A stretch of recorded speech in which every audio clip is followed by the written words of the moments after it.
Equation जो resonance का third type है।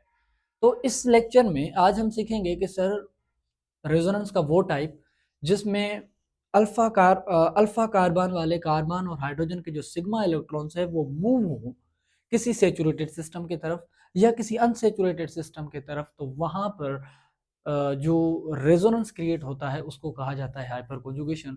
लेट सपोज, मतलब बात कीजिए कि सर कोई सिस्टम है जिसके साथ कोई अटैच है। क्या सर? कोई अल्काइल ग्रुप। अल्काइल ग्रुप का मतलब क्या है सर?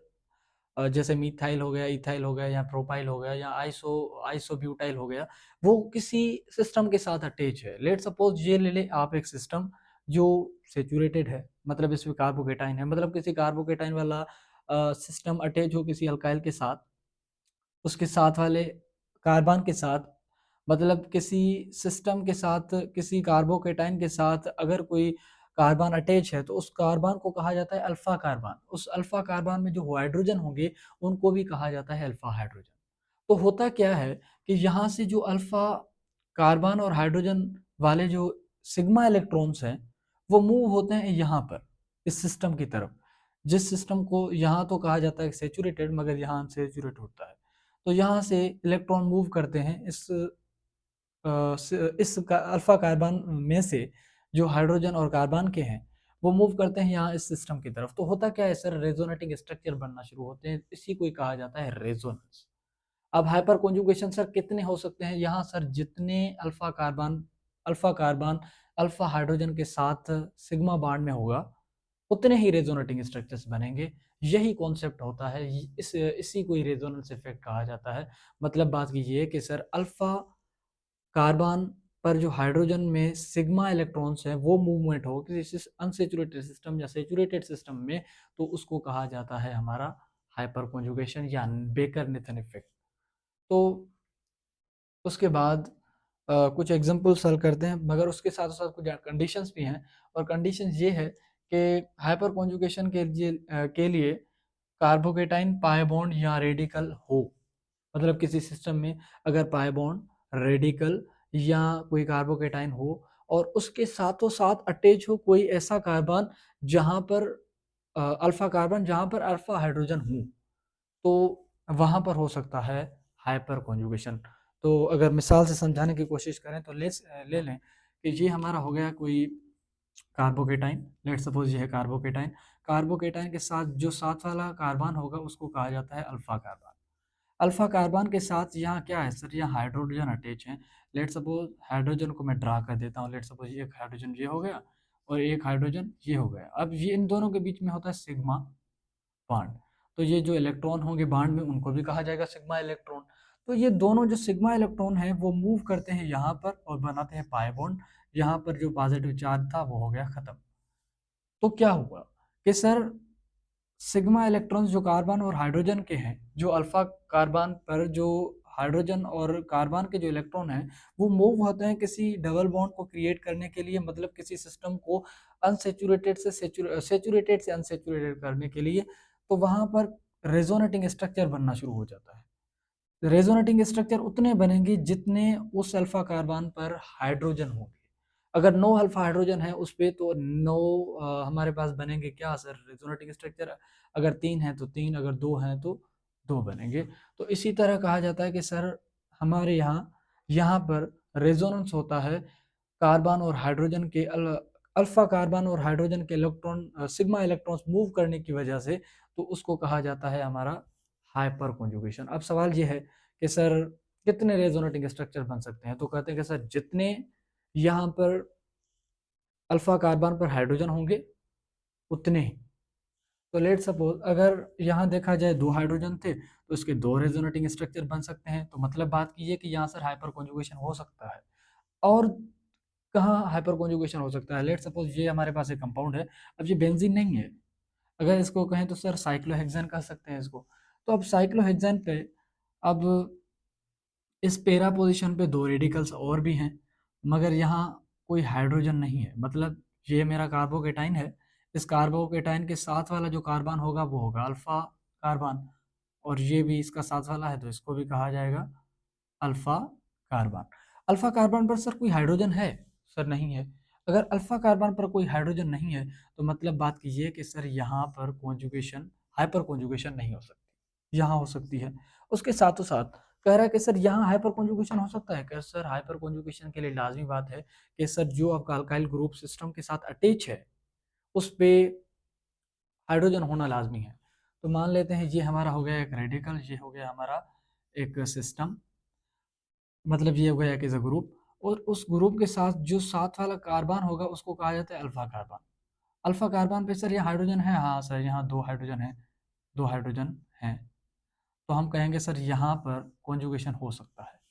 और यहाँ और कहाँ पर हाइपर कॉन्जुगेशन हो सकता है? सर यहाँ देखें, सर ये एक हमारा कार्बन है, इसके साथ कोई रेडिकल अटैच है? सर नहीं। मतलब कोई अल्काइल अटैच है कि नहीं?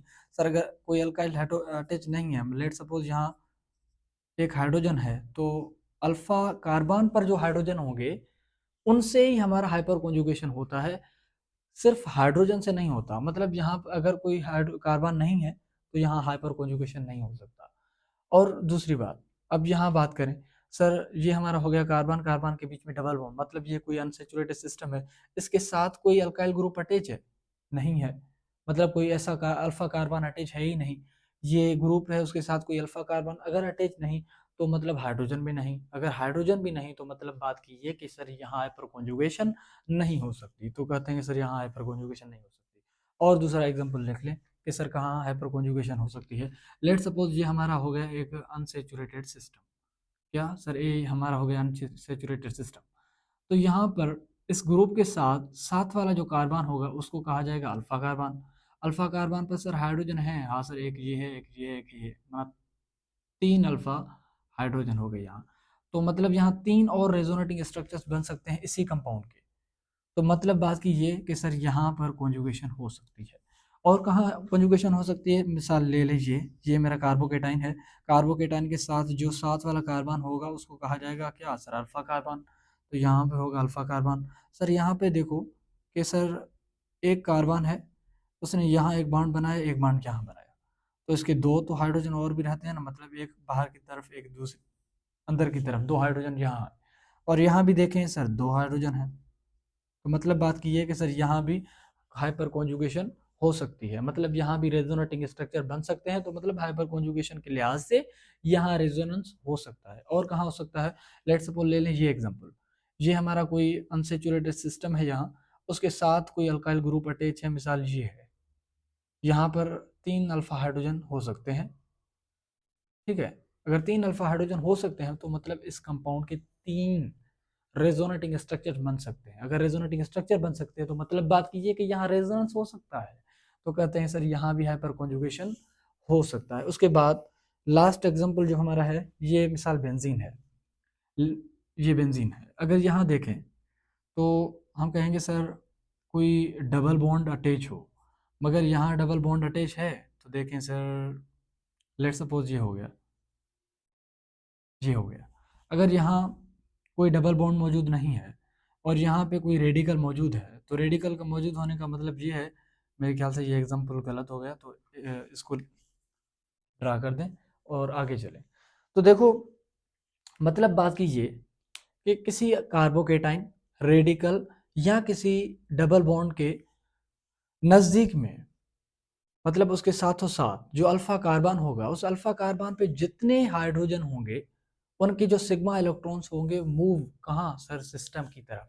तो वहाँ पर रेजोनेटिंग स्ट्रक्चर क्रिएट होंगे, तो उसको ही कहा जाता है हमारा हाइपर कॉन्जुगेशन इफेक्ट, या इसको बेकर नेथन इफेक्ट भी कहा जाता है। उसके साथों साथ अगर आगे चलें तो अब सवाल ये है कि सर होता कैसे है? सर हाइपर कॉन्जुगेशन होता किस तरह है? तो कहेंगे sir let suppose hyper conjugation in radical, इसको बाद में देखते हैं, पहले देख लेते हैं हाइपर कॉन्जुगेशन इन रेडिकल्स। मतलब कोई कंपाउंड है जहाँ पे कोई फ्री रेडिकल कार्बोकेटाइन मौजूद है, किसी कंपाउंड में कार्बोकेटाइन मौजूद है, तो कहता है कि सर वहाँ पर क्या हाइपर कॉन्जुगेशन हो सकता है? सर हो सकता है। अब मिसाल के तौर पर हमारे पास एक कंपाउंड है, मिसाल के तौर पे ये हो गया, अब ये हमारा कोई अल्काइल ग्रुप ले लें और ये हमारा जो है कोई, अब मैं ऐसा भी कहता हूँ sir unshared P orbital, unshared P orbital भी कहा जा सकता है, या ऐसा कहते, ऐसा भी कह सकते हैं सर ये कोई सैचुरेटेड सिस्टम है। तो होगा क्या कि सर यहाँ से कोई हाइड्रोजन निकल जाएगा और अपने जो सिग्मा इलेक्ट्रॉन्स हैं वो सिग्मा इलेक्ट्रॉन्स जो हैं उनको यहाँ लाएगा डबल बॉन्ड बनाने के लिए। तो क्या किया इसने कि सर इसने अपने दो हाइड्रोजन को निकाला, मतलब H+ को एक्सक्रीट किया इसने, H+ को एक्सक्रीट किया, और जो इसके सिग्मा इलेक्ट्रॉन्स थे वो मूव कर दिए कहाँ सर, डबल बॉन्ड बनाने के लिए, मतलब किसी सेचुरेटेड सिस्टम को अनसेचुरेटेड सिस्टम को बनाने के लिए।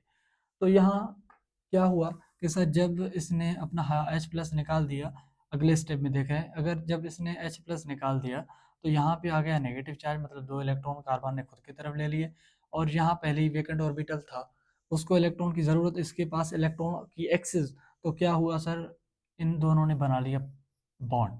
तो जब बॉन्ड बन गया तो हम कहते हैं कि सर दो कार्बन की p ऑर्बिटल्स के बीच में एक पाई बॉन्ड बन गया, मतलब sharing of electrons for formation of p orbital, ऐसा भी कहा जा सकता है।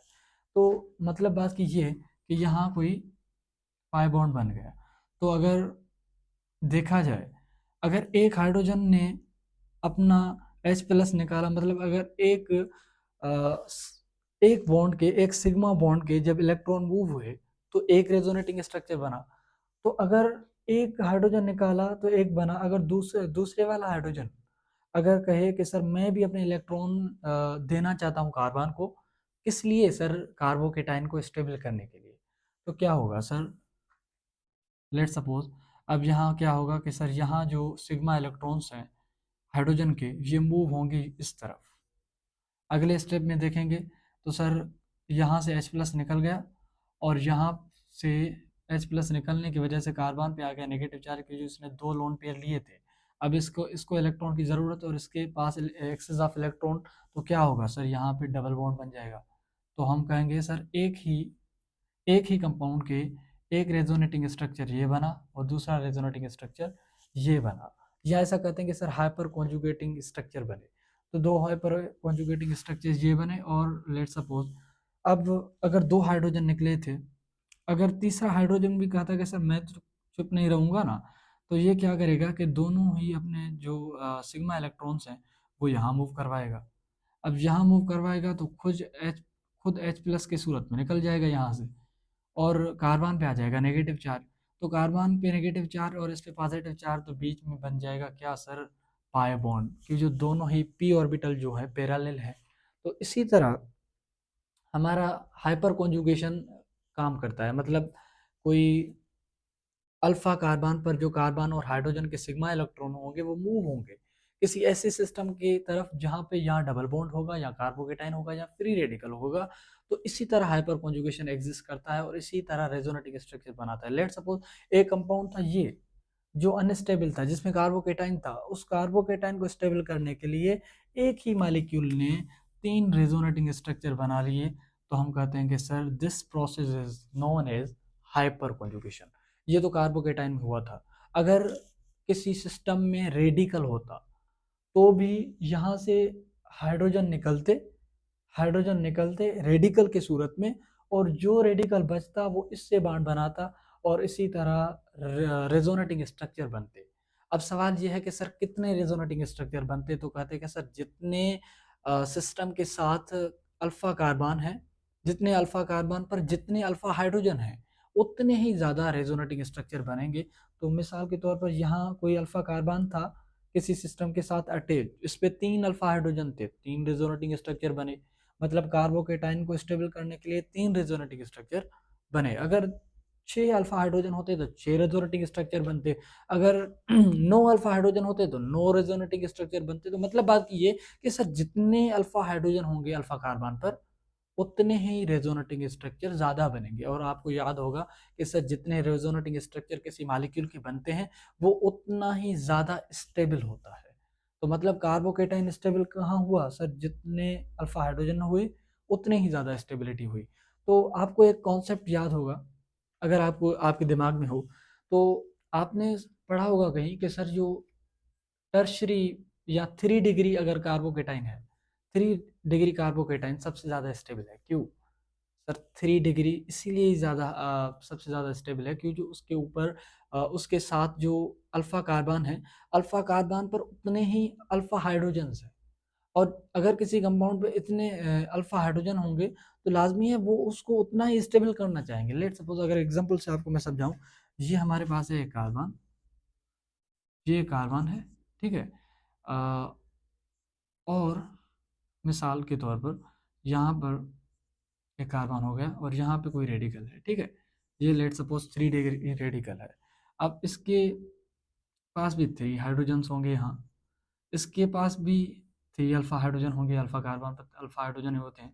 अब इसके पास भी 3 अल्फ़ा हाइड्रोजन और इसके पास भी 3 अल्फ़ा हाइड्रोजन। उसके साथों-साथ इसके पास भी अल्फ़ा हाइड्रोजन 3 होंगे, इसके पास भी 3 अल्फ़ा हाइड्रोजन होंगे। तो क्या होगा? सर जितने अल्फ़ा हाइड्रोजन अल्फ़ा कार्बन पर होंगे, वो उतना ही उस सिस्टम को स्टेबल करने की कोशिश करेंगे। तो मतलब बात कीजिए कि सर कार्बोकेटाइन के नो रेजोनेटिंग स्ट्रक्चर बनेंगे। हर एक हाइड्रोजन कहेगा सर मैं निकलना चाहूँगा, मैं अपने 2 इलेक्ट्रॉन इसको दूँगा और यहाँ डबल बॉन्ड बनेगा। इस साइड से ये कहेगा सर मैं अपने 2 इलेक्ट्रॉन दूँगा, यहाँ डबल बॉन्ड बनाएगा सर ये स्टेबल बनेगा। तो अगर यहाँ से हर एक हाइड्रोजन कहेगा कि सर मैं अपने 2 इलेक्ट्रॉन देना चाहता हूँ और इस कार्बोकेटाइन को स्टेबल करना चाहता हूँ, तो मतलब बात कीजिए कि सर जितनी कार्बोकेटाइन के साथ अल्फा हाइड्रोजन ज़्यादा होंगे, उतना ही वो ज़्यादा स्टेबल होगा। तो यही कॉन्सेप्ट होता है हाइपर कॉन्जुगेशन में और 3 डिग्री रेडिकल्स में या 3 डिग्री कार्बोकेटाइन में। तो मतलब जितने ज़्यादा अल्फा हाइड्रोजन कार्बोकेटाइन के साथ, वो उतना ही ज़्यादा स्टेबल। तो कुछ पॉइंट्स से